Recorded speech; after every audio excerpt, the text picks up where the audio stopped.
All right, today we're looking at total area. Now, you're probably asking yourself, well, we've been doing area for the whole past unit, but this is a little different. Instead of looking at just the area under the curve, which has both positive and negative areas, in a case like this, where we'd say this is a positive area, this is a negative area, total area is saying, okay, we want the sum of all areas as if they were positive. So we want to turn down here into a positive area. And every area be positive, so it's the total area.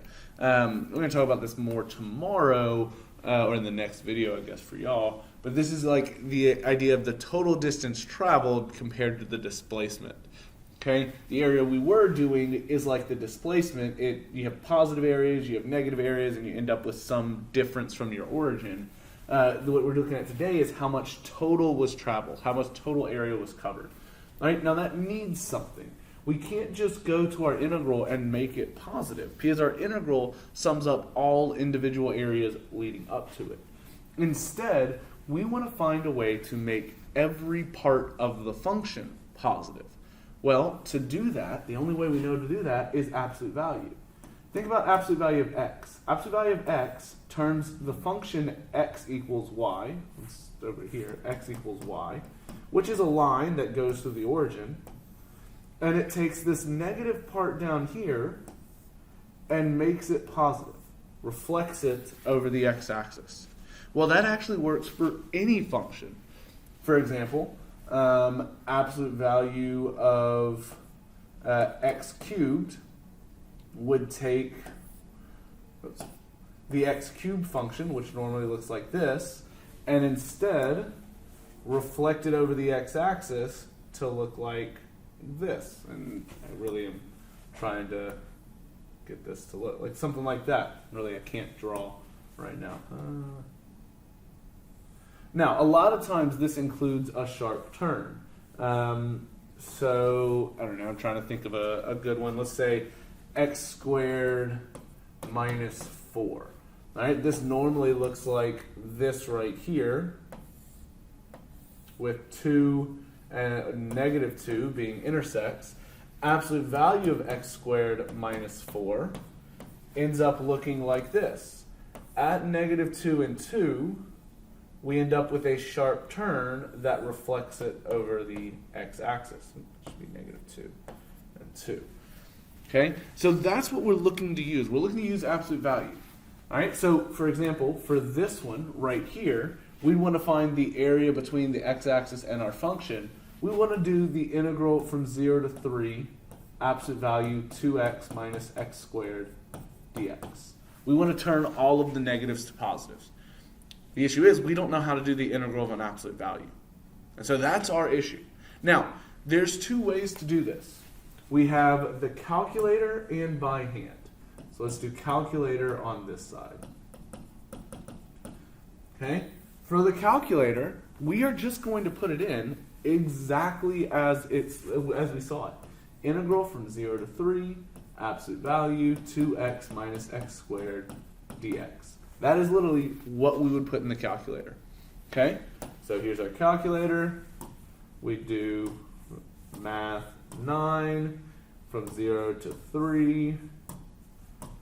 And then you need to know how to get absolute value, math, and then over to number, absolute value of x squared. Let me make sure I'm writing this down. No, it's 2x minus x squared. Oops.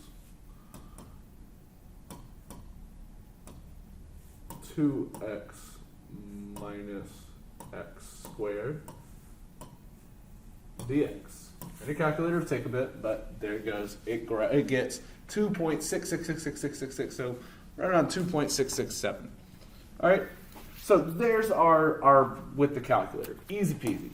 But we also need a way to do it by hand.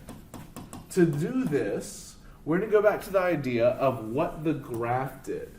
The graph became positive at the intercepts. So what we're going to do is we're going to first find the intercepts. So 2x minus x squared equals 0. We have x times 2 minus x. So x equals 0 and 2. There's our x-intercepts. And we're going to split up our integral into subintervals using those intercepts.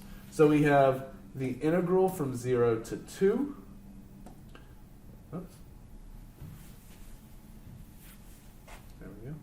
Of 2x minus x squared dx plus the integral from 2 to 3.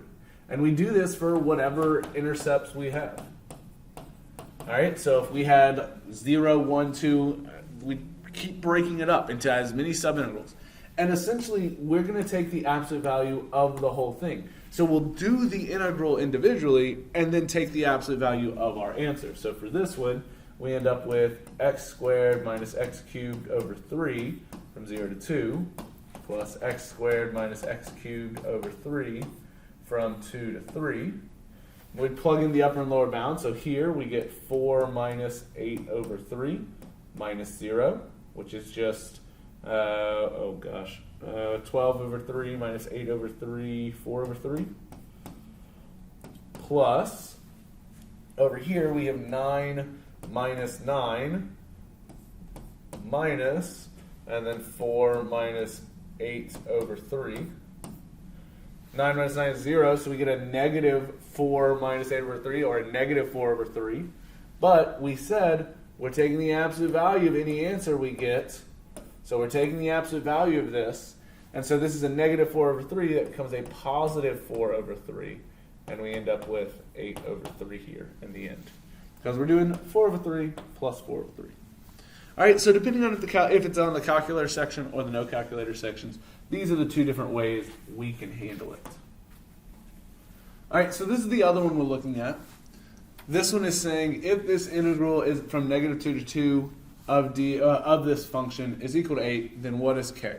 This has nothing really to do with area between or total area, but it is one I want to look at. The idea here is you know that this integral has to equal 8, or this area has to be 8, and so all we're going to do is we're going to take the integral and solve for k.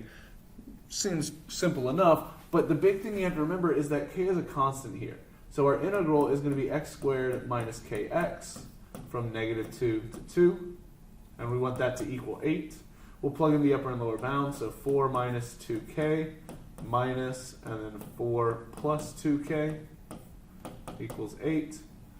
We end up with the 4's canceling. Negative 2k minus 2k is negative 4k equals 8. So k equals negative 2. So there's our k there. Okay? If you have any questions, make sure you let me know. You all have a great day. See you all tomorrow.